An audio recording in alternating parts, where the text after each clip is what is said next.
السلام علیکم ورحمۃ اللہ وبرکاتہ۔ نحمدہ ونصلی علی رسولہ الکریم، اما بعد، اعوذ باللہ من الشیطان الرجیم، بسم اللہ الرحمن الرحیم۔ والذین جاہدوا فینا لنہدینہم سبلنا رب اشرح لی صدری ویسر لی امری واحلل عقدۃ من لسانی یفقہوا قولی سبحانک لا علم لنا الا ما علمتنا انک انت العلیم الحکیم۔ اللہم ارنا الحق حقا وارزقنا اتباعہ وارنا الباطل باطلا وارزقنا اجتنابہ، آمین یا رب العالمین۔ ہجرت نبی الی المدینہ، یعنی نبی کریم صلی اللہ علیہ وسلم کی ہجرت مدینہ کی طرف، یہ دنیا کی تاریخ کا ایک ایسا واقعہ تھا جس نے پوری دنیا کے نظام کو تبدیل کر دیا۔ اس ہجرت سے پہلے دنیا کا نظام یہ تھا کہ ہر طاقتور جو ہے اس کی بات مانی جائے گی اور اس کا حکم چلے گا، لیکن جب اللہ کے نبی صلی اللہ علیہ وسلم نے ہجرت فرما لی اور اس کے بعد صلح حدیبیہ ہوئی، اس کے بعد فتح مکہ ہوئی، پھر حجۃ الوداع کا موقع آیا، تو پوری دنیا کے جو نظام ہے وہ تبدیل ہو گیا۔ پھر اس کے بعد طاقتور کی بات نہیں مانی جاتی تھی، بلکہ دنیا کا اصول یہ بنتا چلا گیا آہستہ آہستہ کہ جو حق پر ہے اس کی بات مانی جائے گی۔ یعنی اللہ کے نبی صلی اللہ علیہ وسلم نے اسلام کو نہ صرف جزیرۃ العرب میں نافذ کیا، بلکہ اللہ کے نبی صلی اللہ علیہ وسلم کے صحابہ اسلام کو دنیا کے کونے کونے میں لے گئے، اور آج بھی دنیا کے مختلف ممالک کی پارلیمنٹس میں، عدالتوں میں حضرت عمر بن خطاب کے اقوال لکھے ہوئے ہیں، ان کے قانون لکھے ہوئے ہیں، اسلام کے قانون لکھے ہوئے ہیں، کیونکہ دنیا مان گئی اور جان گئی کہ یہ وہ قوانین ہیں جن کی بنیاد پر کوئی بھی معاشرہ ایک اچھا معاشرہ بن سکتا ہے۔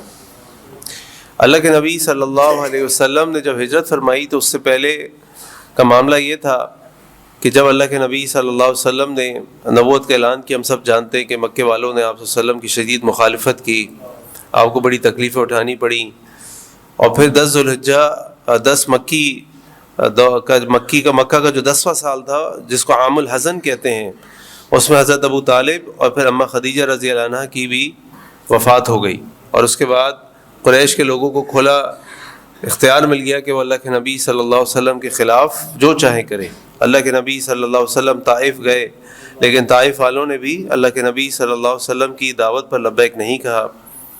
اس کے بعد اللہ کے نبی صلی اللہ علیہ وسلم واپس آ گئے، اور واپس آنے کے بعد پھر جب حج کا موقع آیا تو حج کے موقع پہ دنیا بھر سے وفود آتے تھے، مختلف علاقوں سے وفود آتے تھے حج کرنے کے لیے، وہ جو بھی اس وقت مشرکین کے اعتبار سے حج ہوتا تھا، تو اللہ کے نبی صلی اللہ علیہ وسلم ان حج کے جو وفود تھے ان کو دعوت دینے گئے، تو وہاں پہ مدینہ کا ایک ان کو وفد ملا جس میں 6 لوگوں نے اسلام قبول کیا، وہ چلے گئے، اگلے سال اور لوگوں کو لے کر آئے، اور پھر جب اللہ تعالیٰ نے اللہ کے نبی کو حکم دیا صلی اللہ علیہ وسلم کو، تو آپ صلی اللہ علیہ وسلم مدینہ کی طرف ہجرت کے لیے نکل پڑے۔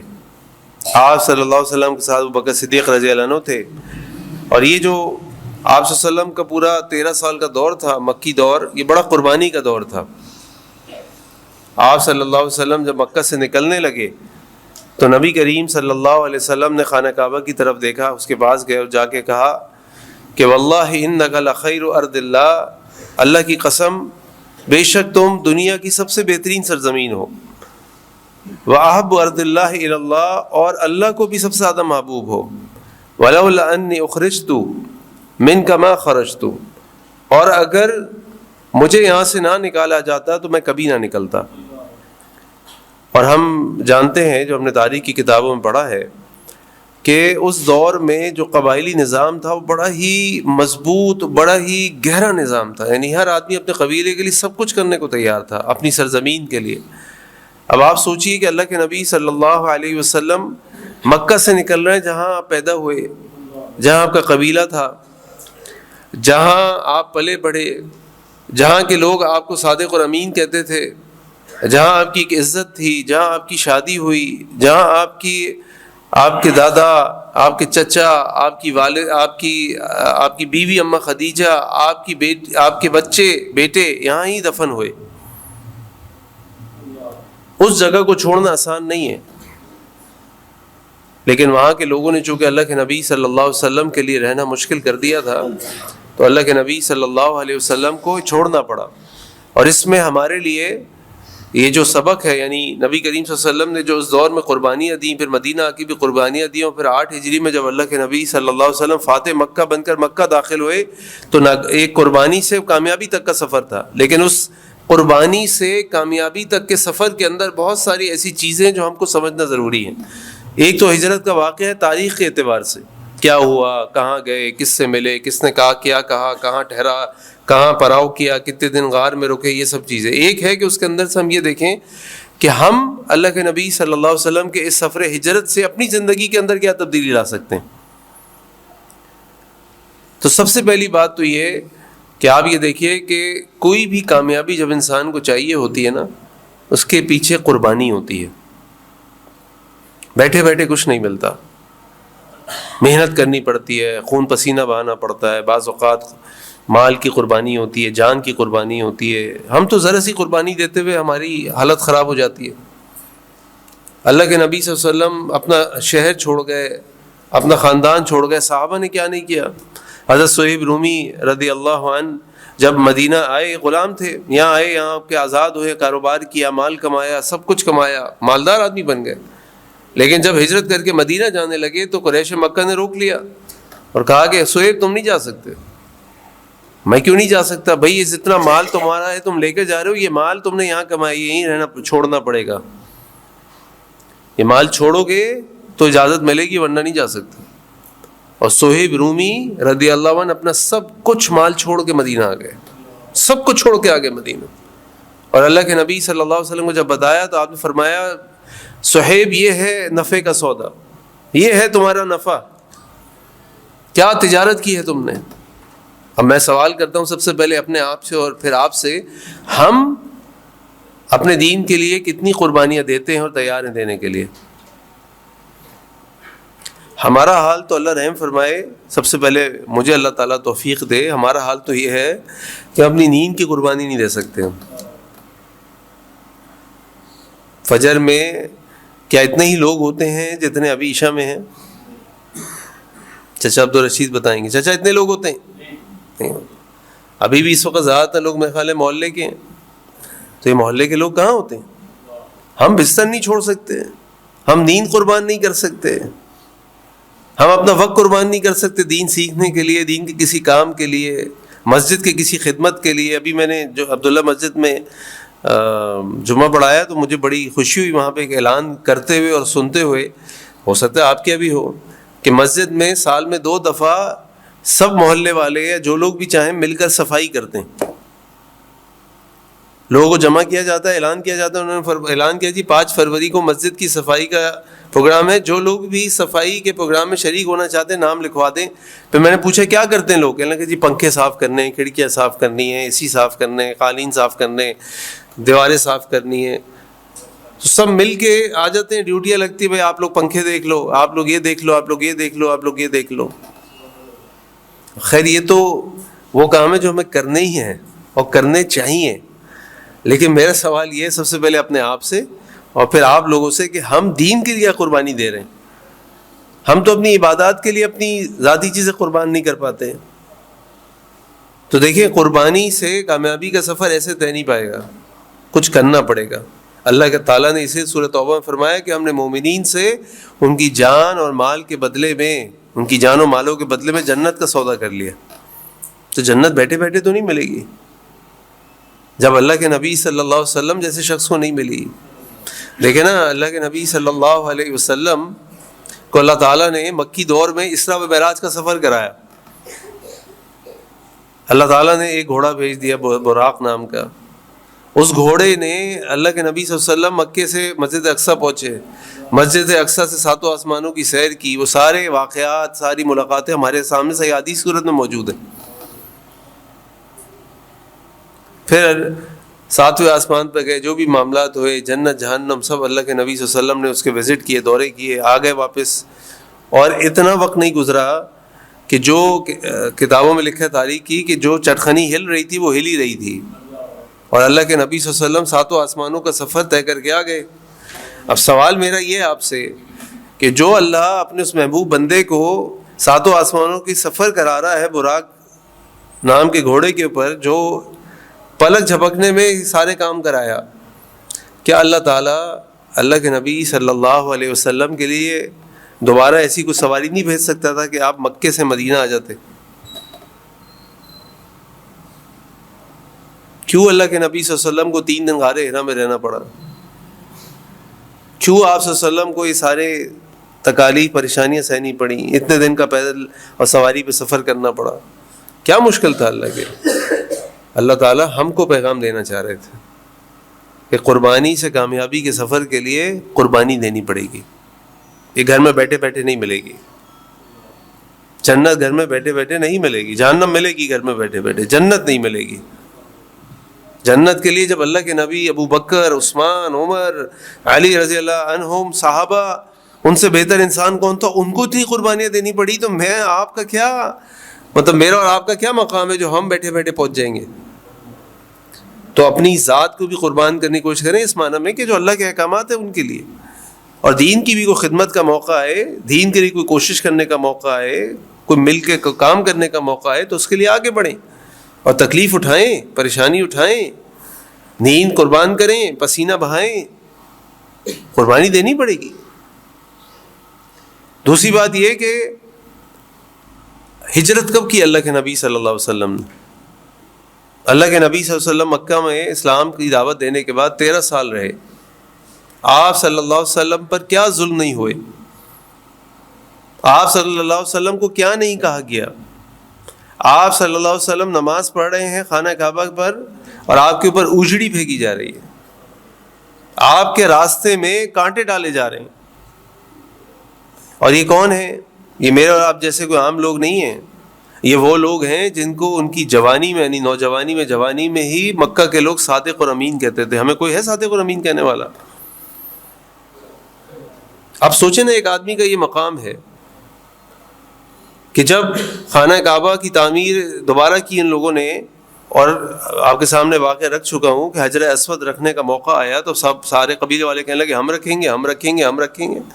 پھر طے پایا کہ بھائی یہ کام کر لیتے ہیں، صبح کا انتظار کرتے ہیں، اور صبح جو شخص سب سے پہلے داخل ہوگا وہ خانہ کعبہ پہ پتھر رکھے گا یا وہ فیصلہ کرے گا. اور جب اللہ کے نبی صلی اللہ علیہ وسلم وہ سب سے پہلے شخص تھے جو وہاں داخل ہوئے، اور لوگوں کی زبان سے کیا آواز نکلی؟ جاء الامین، ہم امین آ گئے. اس شخص کو لوگ معاذ اللہ کاہن، ساحر، معاذ اللہ، اور پتہ نہیں کیا کیا، شاعر، کیا کیا کہہ رہے تھے. اس کے ساتھ کیا نہیں ہو رہا تھا. اور سب سے زیادہ تو تکلیف دہ بات کہ اپنا چچا ابو لہب اور اس کی اپنی چچی ان دشمنوں میں شامل ہو گئے. آپ کو شیخ ابی طالب پر 3 سال بائیکاٹ گزارنا پڑا. صحابہ کہتے ہیں ہم پتے کھاتے تھے اور ہمارا جو پخانہ تھا مینگنیوں کی صورت میں نکلتا تھا. لیکن اللہ کے نبی صلی اللہ علیہ وسلم نے چھوڑا نہیں مکہ. جو بات میں آپ کو بتانا چاہ رہا ہوں وہ یہ کہ چھوڑا نہیں مکہ. اسی مکہ کے اندر، انہی مشکلات کے اندر، انہی سازشوں کے اندر اللہ کے نبی صلی اللہ علیہ وسلم مکہ میں موجود رہے، اپنے علاقے میں موجود رہے، لوگوں کو دعوت دیتے رہے، لوگوں کی اصلاح کرتے رہے، لوگوں کی تعمیر کرتے رہے. ہم کتنے جلدی اپنے ملک سے اور اپنے شہر سے تنگ آ جاتے ہیں، کتنے جلدی اس کو برا بھلا کہنا شروع کر دیتے ہیں، کتنے جلدی اس سے نفرت کرنے لگتے ہیں. یہ ہمارا گھر ہے، یہ ملک ہمارا ملک ہے، یہ اللہ نے لا الہ الا اللہ محمد رسول اللہ کے نام پر دیا. یہ جس نے جس لیے بنایا وہ جانے، اللہ جانے، ہمیں نہیں معلوم. ہمیں اللہ نے یہ دکھایا کہ کلمہ طیبہ کی بنیاد پر ہم لوگوں نے اس ملک کو حاصل کیا. اور آپ کا ملک دنیا کے بہترین ملکوں میں جہاں آپ اتنی آزادی سے اسلام پر عمل کر سکتے ہیں، آپ سوچ بھی نہیں سکتے، آپ سوچ بھی نہیں سکتے. کتنے ایسے اسلامی ممالک ہیں جہاں پہ داڑھی رکھنے میں پابندی ہے.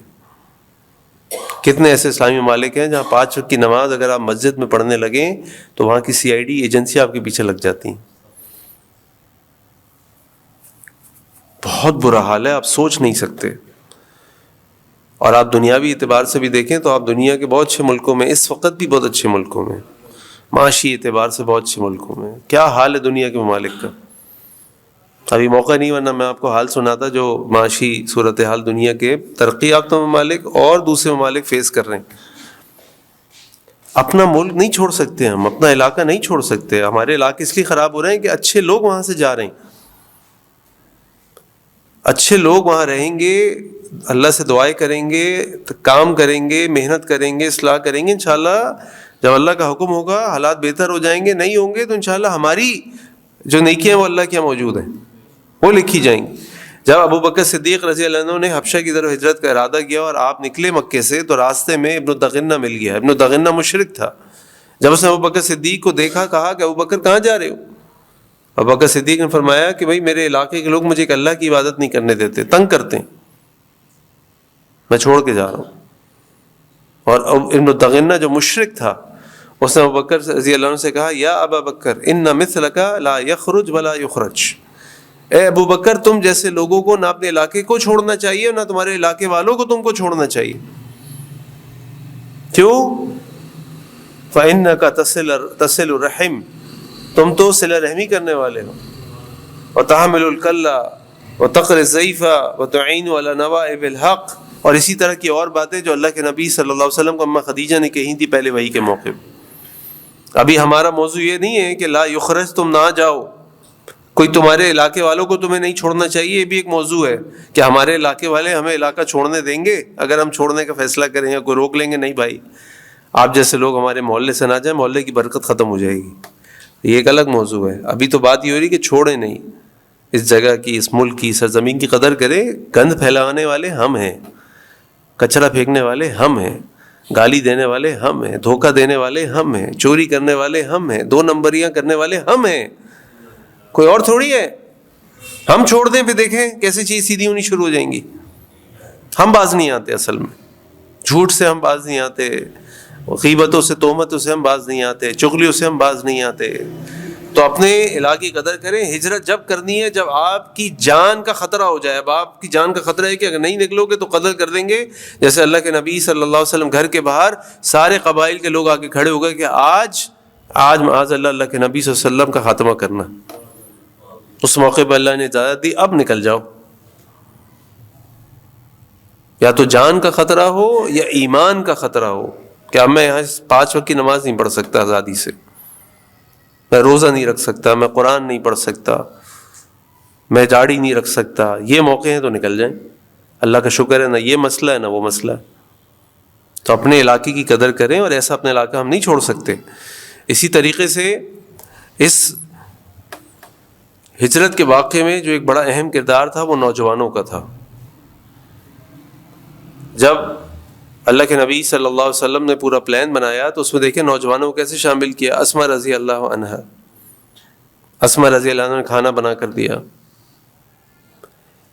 پھر ان کے بیٹے عبداللہ کی ڈیوٹی یہ تھی کہ دن بھر عبداللہ تم نے مکے کے لوگوں کے ساتھ اٹھنا بیٹھنا ہے، ساری انٹیلیجنس لینی ہے، باتیں سننی، کیا پلاننگ کر رہے ہیں، کیا سوچ رہے ہیں، کیا کہہ رہے ہیں، اور رات کے وقت آ کے ہمیں بتانا کہ آج مکے میں یہ ساری باتیں ہو رہی تھیں. پھر عامر بن فہیرہ جو کہ غلام تھے ابو بکر صدیق رضی اللہ عنہ کی ڈیوٹی یہ تھی کہ تم نے اپنی بکریاں چرانی ہیں، صبح جب تم نکلو تو ان عبداللہ کے قدموں کے نشانات پر اپنی بکریوں کو چلانا تاکہ قدموں کے نشانات مٹ جائیں، کسی کو پتہ نہ چلے کہ عبداللہ یا کوئی چلتا ہوا ادھر گیا ادھر سے واپس آیا. نوجوانوں کو استعمال کیا. نوجوانوں کے پاس جو جوش ہوتا ہے، جو جذبہ ہوتا ہے، وہ ہمارے جیسوں کے پاس نہیں ہوتا. میرے جیسوں سے مراد آپ لوگ ہیں، میں تو جوان ہوں ابھی. لیکن جوانوں کو بھی یہ سوچنا چاہیے کہ ہمیں تجربہ چاہیے، ہمیں دانائی چاہیے، ہمیں حکمت چاہیے، وہ بڑوں کے پاس ہوتی ہے. تو جب یہ دونوں چیزیں مل جائیں گی تو انشاءاللہ فائدہ ہی فائدہ ہے. لیکن اگر نوجوان یہ سمجھے کہ ہم سے زیادہ عقل مند کوئی نہیں ہے تو پھر جوش جو ہے وہ ہر جگہ کام نہیں آتا. اسی طرح ہوش ہر جگہ کام نہیں آتا، کہیں جوش چاہیے کہیں ہوش چاہیے. دونوں چیزوں کا کمبینیشن ہو جائے تو یہ بہترین کمبینیشن. تو نوجوانوں کو ساتھ ملا کے چلنا چاہیے، ان کی تربیت کرنی چاہیے، ان کی ہمت بڑھانی چاہیے. نوجوانوں کو اپنے بڑوں کی عزت کرنی چاہیے، ان کے مشوروں پر عمل کرنا چاہیے، ان کو عزت دینی چاہیے تاکہ ایک اچھی جماعت تیار ہو سکے. جیسے اللہ کے نبی صلی اللہ علیہ وسلم نے نوجوانوں پہ، اور اس کے علاوہ بھی نوجوانوں پہ اللہ کے نبی صلی اللہ علیہ وسلم کی بڑی محبت ہے اور بڑا ان کی توجہ ہے. قرآن میں نوجوانوں کا کئی جگہ ذکر ہے. سورہ کہف سٹارٹ ہی جو پورا واقعہ ہے کہ اصحاب الکہف کے نوجوان تو تھے، انہم فتنۃ آمنوا بربہم وزدناہم ھدی. یہ وہ نوجوان تھے جو ایمان لے کر آئے اپنے رب کے اوپر اور اللہ تعالیٰ نے ان کی ہدایت میں اضافہ کر دیا۔ اسی طریقے سے اس واقعے میں ہمیں پتہ چلتا ہے کہ توکل کا صحیح مفہوم کیا ہے۔ اللہ کے نبی صلی اللہ علیہ وسلم نے یہ توکل نہیں کیا چلو بھائی ابوبکر نکل جاتے ہیں اب دیکھا جائے گا جو ہوگا، بلکہ آپ صلی اللہ علیہ وسلم نے اتنی زبردست پلاننگ کی اور اتنے سارے سٹیپس اٹھائے کہ وہ جو سفر تھا وہ اتنا پلانڈ تھا کہ نارملی لوگ کیا کرتے تھے، ہجرت کر رہے ہیں تو مکے سے نکلے مدینے کی طرف آگے چلے گئے۔ اللہ کے نبی صلی اللہ علیہ وسلم نے کہا آگے نہیں جائیں گے پیچھے جائیں گے، پیچھے آئے اور غار ثور میں 3 دن رہے۔ پھر اللہ کے نبی صلی اللہ علیہ وسلم نے عبداللہ بن ابو بکر کی ڈیوٹی لگائی کہ تم نے دن بھر لوگوں کی باتیں سننی، رات کو آ کے ہمیں نیوز دینی ہے۔ عامر بن فہرہ کی ڈیوٹی یہ لگی کہ تم نے بکریاں چرانی صبح صبح اور تم نے وہ سارے نشانات جو عبداللہ واپس جا رہے ہیں ہم سے مل کر وہ سارے نشانات تم نے مٹا دینے۔ عبداللہ بن اریقت جو ایک غیر مسلم تھا، گائیڈ تھا، وہ راستوں کو بہتر طریقے سمجھتا تھا، اس کی ڈیوٹی لگائی کہ تم نے 3 دن کے بعد ہمیں وہاں ملنا ہے، وہاں سے تم ایک مختلف راستے سے لیتے ہوئے ہمیں مدینہ لے کے جانا۔ غیر مسلم کو بھی استعمال کیا جو قابل اعتماد ہے اور اپنے فن کا ماہر ہے۔ اسی طرح اللہ کے نبی صلی اللہ علیہ وسلم نے ابو بکر صدیق کو پہلے اشارہ دے دیا تھا، ابو بکر صدیق رضی اللہ عنہ نے 2 سواریاں تیار کر کے رکھی ہوئی تھیں جن کی وہ تیاری کر رہے تھے پچھلے کچھ مہینوں سے کہ جیسے اللہ کے نبی حکم دیں گے صلی اللہ علیہ وسلم میرے پاس تیار سواریاں موجود ہوں اور ہم اس میں آگے جائیں گے۔ تو بات یہ ہے کہ توکل کرنے کا معنی یہ نہیں ہے کہ اونٹ کو کھلا چھوڑ دیں اور توکل کریں۔ توکل کرنے کا معنی یہ ہے کہ پہلے اونٹ کو رسی کے ساتھ کسی جگہ سے مضبوطی سے باندھیں اور پھر توکل کریں کہ اب جو ہوگا اللہ کا حکم، لیکن یہ نہ ہو کہ اونٹ ہی کھلا چھوڑ دیا اور کہ جی دیکھا جائے گا ہم نے تو اللہ پہ توکل کیا، اونٹ نے کہاں جانا ہے۔ تو ہم کیا کرتے ہیں جب ہم پھنس جاتے ہیں نا کہیں، اور ہم چونکہ ہم تیاری تو کرتے نہیں، سوچ بچار بھی نہیں کرتے، فوری فیصلے کرتے، مشورہ نہیں کرتے، نتیجہ نکلتا ہے غلطی پہ غلطی، نقصان پہ نقصان ہو رہا ہوتا ہے۔ اور جب ایسا ہوتا ہے تو کہتے ہیں جی اللہ کی مرضی۔ بھائی اللہ کی مرضی تو ہر چیز میں ہے، لیکن تم یہ بتاؤ کہ تم نے اسباب اختیار کیے تھے، تم نے پلاننگ کی تھی، تم نے سوچا تھا کہ یہ سفر، یہ کام، یہ مرحلہ کیسے طے ہوگا۔ اور سب سے بڑی تو ہمارا فیلئر یعنی ناکامی یہ ہے کہ ہمارے پاس ہر چیز کا پلان ہے اگر ہو، لیکن ہمارے پاس اپنی زندگی کا کوئی پلان نہیں کہ زندگی کیسے گزارنی، جنت میں کیسے جائیں گے، صدقہ جاریہ کیسے شروع کریں گے، کیا کریں گے جو ہمارے جانے کے بعد بھی ہمارا صدقہ جاریہ چلتا رہے، کیا ایسے آثار نشان زمین میں چھوڑ کے جائیں گے۔ کوئی سوچ ہی نہیں ہے، کوئی تیاری، کوئی فکر ہی نہیں ہے۔ تو لہٰذا توکل کا صحیح مفہوم یہ ہے کہ اسباب کو اختیار کریں، اچھی طرح منصوبہ بندی پلاننگ کریں، اور اس کے بعد پھر اللہ پہ توکل کریں، پھر جو اللہ کی مرضی، اللہ کا حکم، ہم اس پہ راضی ہیں۔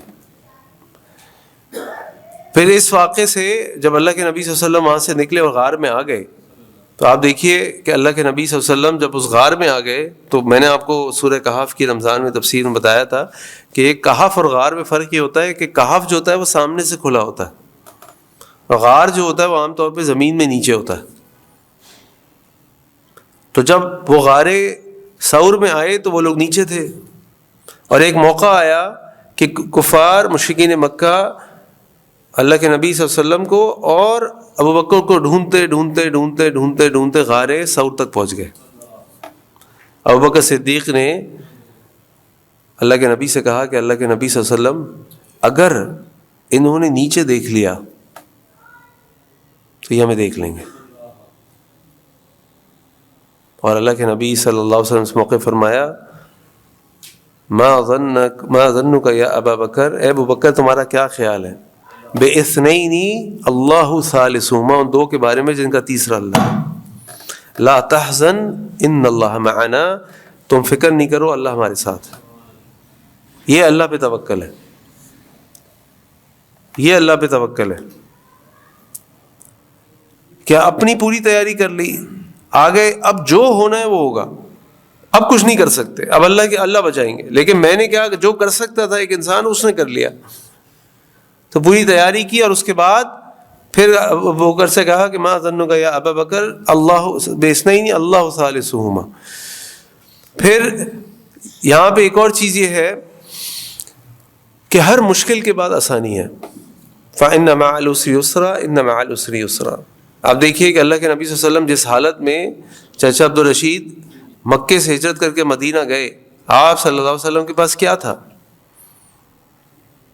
اپنی جان کے لالے پڑے ہوئے تھے نا، جان کا خطرہ تھا۔ غزوہ بدر کے کیا حالات تھے، غزوہ احد کے کیا حالات تھے، غزوہ خندق کے کیا حالات تھے کہ پیٹ میں پتھر بندھے ہوئے۔ لیکن 8 ہجری میں جب اللہ کے نبی صلی اللہ علیہ وسلم مکہ میں داخل ہوئے تو فاتح مکہ بن کر داخل ہوئے۔ سارے کفار مشرکین مکہ قریش اپنے اپنی گھروں کے اندر باہر کھڑے ہیں کہ آج ہماری قسمت کا کیا فیصلہ ہوگا۔ اللہ تعالیٰ نے اس حالت سے نکال کر اس حالت پہ اللہ تعالیٰ لیا۔ کیسے؟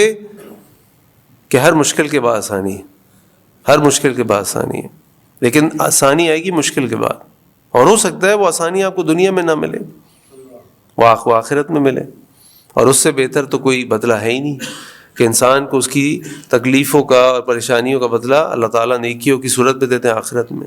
اللہ تعالیٰ سے دعا کرنی چاہیے اللہ تعالیٰ مشکلات سے بچائے، کبھی اللہ سے مشکل نہیں مانگنی چاہیے، کبھی اللہ تعالیٰ سے تکلیف نہیں مانگنی چاہیے، لیکن اگر آ جائے تو یہ امید اور یقین ہونا چاہیے کہ ایک کانٹا بھی اگر مومن کو چبھتا ہے تو اللہ تعالیٰ اس کے بدلے اجر دیں گے اس کو انشاءاللہ۔ اور اس کے بعد اتحاد اور بھائی چارہ۔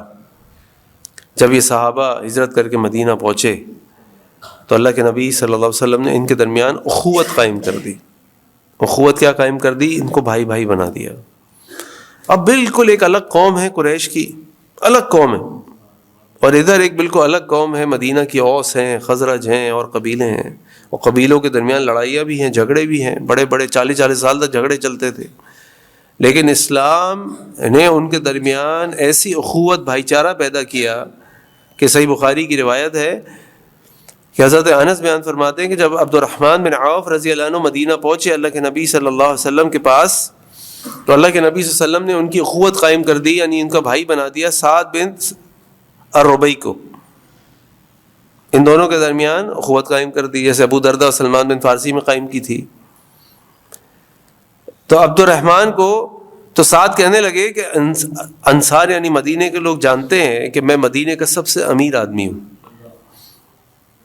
تو میں نے کہا عبد الرحمن سے، عبد الرحمن میری جتنی جائیداد ہے، مال ہے نا، میں اس کو 2 حصوں میں تقسیم کر دیتا ہوں، ایک تم لے لو ایک میں رکھ لیتا ہوں۔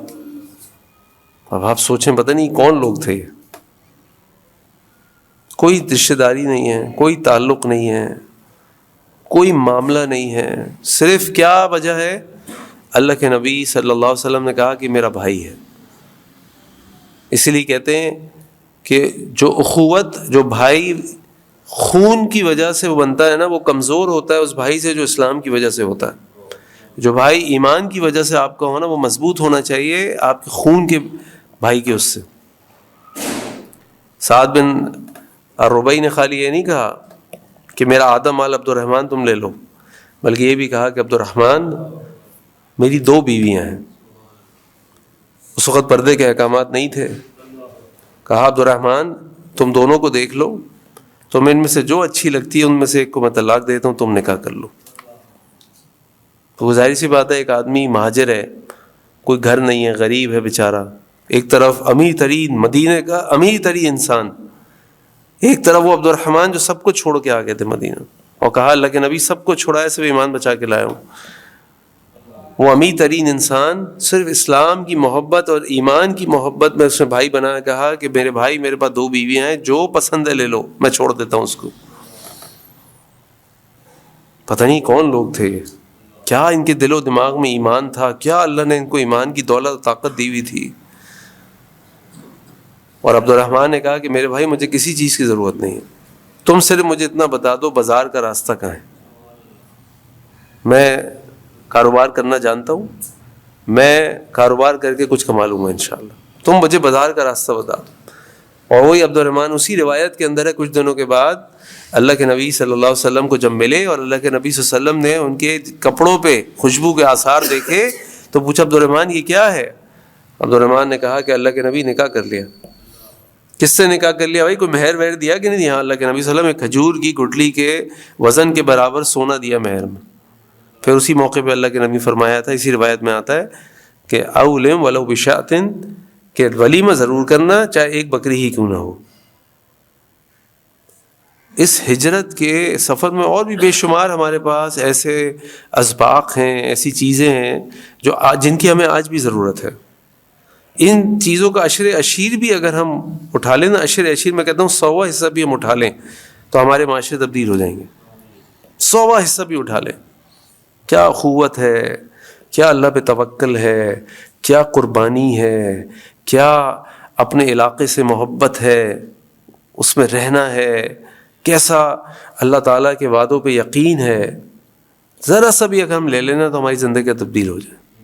اللہ تعالیٰ سے دعا ہے کہ اللہ تعالیٰ ہمیں اللہ کے نبی صلی اللہ علیہ وسلم کی سنتوں پر عمل کی توفیق عطا فرمائے.